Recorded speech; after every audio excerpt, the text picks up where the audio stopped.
Ang ganda ng itak natin eh. Ano, tambay lang? Ha? Walang walis tayo eh. Kaya nga tayo nag...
Hello, what's up mga kapatid? So ayan, kung nakikita nyo, nandito tayo sa ating munting bahay, sa bahay ni Inday. So update lang mga kapatid dun sa bahay na dito nga sa Northdale. So ayan, kung nakikita nyo mga kapatid, so ayan, malinis na siya, di ba? O, tingnan nyo.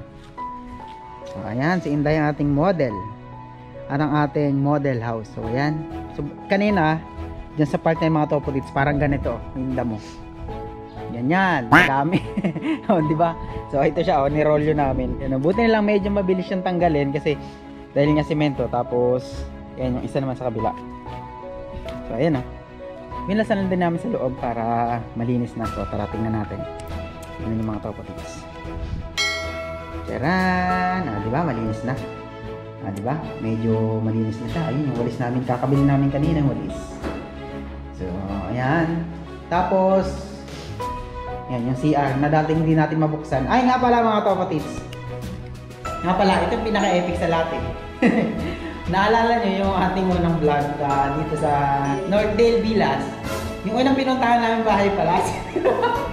Yung unang pinuntahan namin bahay, hindi pala doon yung unit ni Inday. Bilib na bilib pa naman ako. Kasi sabi ko, natandaan nyo, galing naman niya ako. Sabi ko, yung pala naman sa blind din po. So ayun, anong nangyari? Sana magpapakabit na kami ng wirings. So may nakita kaming tao na nagkakabit sa kabilang bahay na yun. Babayaran po ng service. Yun, sana siya na lang gagawin namin na electrician para magkabit ng mga wirings. Tapos ayun, kinausap na namin and nagkasundo na kami sa presyo. Nagkasundo na lahat sa presyo. Kukuha na lang namin yung yung mga wires doon sa office, sa admin office. Tapos ayun nga, pagpunta namin doon, mali pala yung bahay na pinuntahan namin. Hindi pala yun, hindi pala dito. Kaya buti na lang, nagtanong kami kung hindi, sana nakapagpa-install kami ng wirings. Tapos hindi pala doon yung bahay ni Inday. Naggastos pa kayo ng sobrang mahal kasi yung isang outlet 350, 300 lang. Tapos kapag mayroong mga kailangang butasin daw, sinsilin, 350. Which is, ang nangyari dito, ang dami daw binutas kasi ang dami mga barado nung linya. Kaya, ayun, buti na lang talaga. Kaya nga sabi ko nga, nag-ano pa rin ako, may doubt pa rin ako na hindi pa rin talaga sure kung dito ba talaga yung unit namin or pero sana dito na. Nung pagpunta naman namin nung isang araw, yung kinainan namin nung unang punta namin dito, nandito yung pineapple can. So, siguro dito talaga. Kasi sabi niya, phase 1 siya, pero ito phase 2 mga kapatids, phase 2 siya. Kaya, yun nga, nagdadalawang isip pa rin ako kasi minsan makakalimutan na to si Inday. Kala ko talaga bilib na ako nung una eh. Kasi ang galing niya, naalala niya, ang tagal na namin bago hindi bumalik tapos pabalik-balik kami. Kasi maliligaw ka talaga dito. Tingnan niyo naman yung mga kanto, yung mga intersection dito parang pare-pareho. So ayun. Bilib na ako dun sa part na yun, kaya lang pala hindi. Akit ko kasi sa taas mga kapatids. Okay. So ito yung taas, ayan. Malinis na din siya.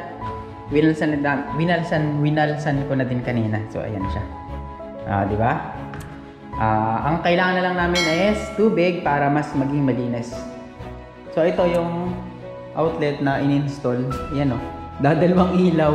So kailangan pa talaga namin na siguro maghanap ng electrician para maayos. Tapos kung kailangan ng additional outlet o magpadagdag ng outlet para meron, no? Tapos ayun nga pala mga topotits. Update ko na rin kayo sa requirements para sa tubig. Yung requirements para din sa tubig, pagpapakabit ng tubig, water supply. Ito, i-flash ko na sa screen para mas malinaw na. Ayan. So ayun. Tapos yung office nila mga topotits sa Anis Plaza sa Antero Soriano Highway. Ayun. Hello. Alam ni Inday. Ayun. Ano siya? Saan Inday? Along Antero Soriano Highway. Anis. Ayun. Basta Anis Plaza. Anis Plaza. Building. Ano siya? Nasa likod ng driving school. Office. Di ba? Tama? Oo. Alright? I'm alright. So ayan.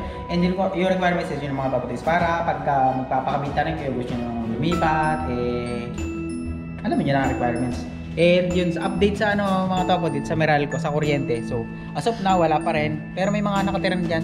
You know, may mga nakatira na. And may mga wiring. Kung nakikita nyo, mga wiring. Meron silang mga submeter. So, ang sabi nung nakaraan, submeter. Pag may submeter ka, maximum payment mo per month is 900. So, kahit mababa yung consumption mo, hindi ka pupunta rito, 900 babayaran mo. Kaya, aantay na lang namin yung Meralco. Which is kailan daw? January or February. Sana meron na talaga para kapag-renovate ba tayo? Tara ka. So ayun lang mga topotits yung update. Tapos itutur ko kayo dito sa mga iba pa na ginagawa. Kasi ang daming nagbago mula na punta namin dito kasi 'di ba lockdown noon. Tapos ngayon yung operation na ulit sila. And ang dami nang ginagawa. Full blast na. Ang dami nang natapos ang bilis So ayun, tara, magta tayo doon. Tutur ko kayo. So kayo na lang magtanong sa agent nyo kung saang phase kayo. And hindi rin namin alam kung anong phase kasi dito. So ayan. Hindi tayo. Yun may mga nakatira na dyan. Tapos, ano pa to? Ayan almost okay na. Diba?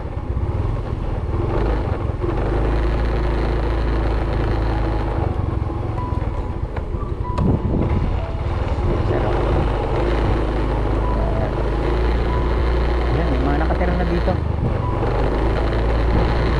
Ayan, tindahan lang burger. Ayan, diba marami na nakatira pala dito Ang face ito.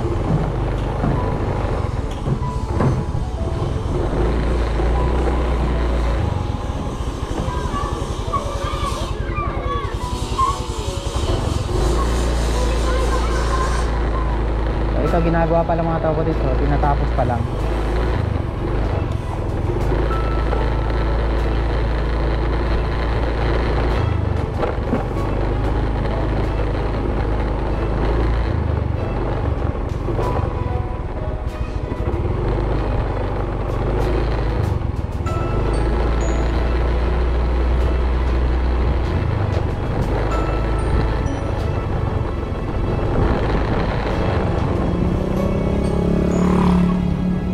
Kaya mga topotits yung sinasabi ko na inaayos.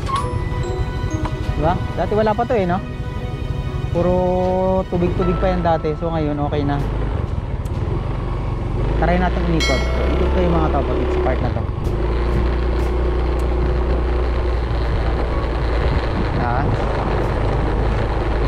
Kung nakatira na dun sa iba. So ayan mga topotits yung updates natin dito sa Earthdale Villas. Baka dito ang phase 1. Kaya ang phase 1. Baka din yung bahay mo. Hindi, di ba nauna yung phase 1?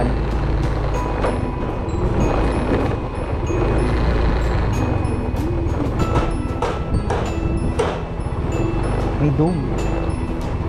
Araneta yun. Dito tayo. So ayan. Mali ang daan natin. Saan pa tayo dadaan?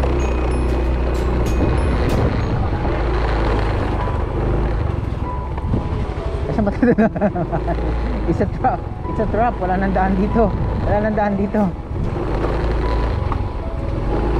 Ah, dito. Yun.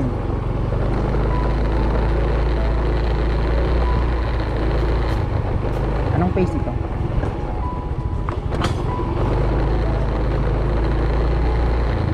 So ayan sila mga kapatid. Diba ang dami na?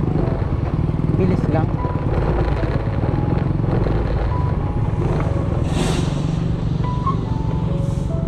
Saan na tayo dumaan?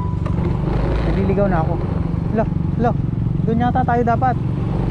Man, doon pala tayo dapat. Doon, diretso doon. Doon pang epal. Wala ka talaga kasi support sa akin. Walang daan.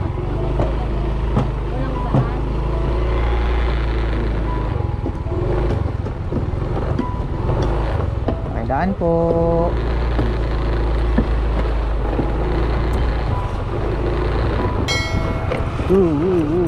Saan ang daan natin?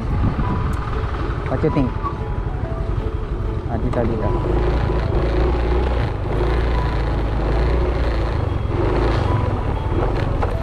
So ayan mga kapatids, di ba? Ang bilis nung kanilang trabaho. Ayan.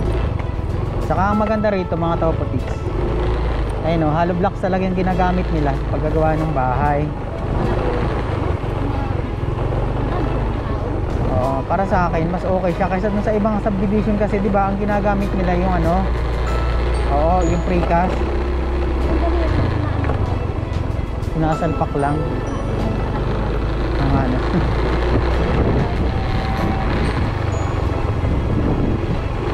Ay, yun pala yung daan din.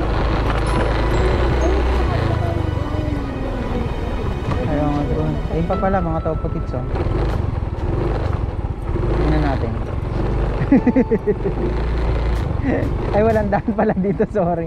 So ayun mga kapatid, yung part na yan may mga bahay na kaya lang di pala tayo makakadaan. Dahil pala doon kami umikot kanina. So balik na tayo. May mga bahay na, may mga nakatira na. Sorry naman. So ito yung kanilang mga gamit Yero.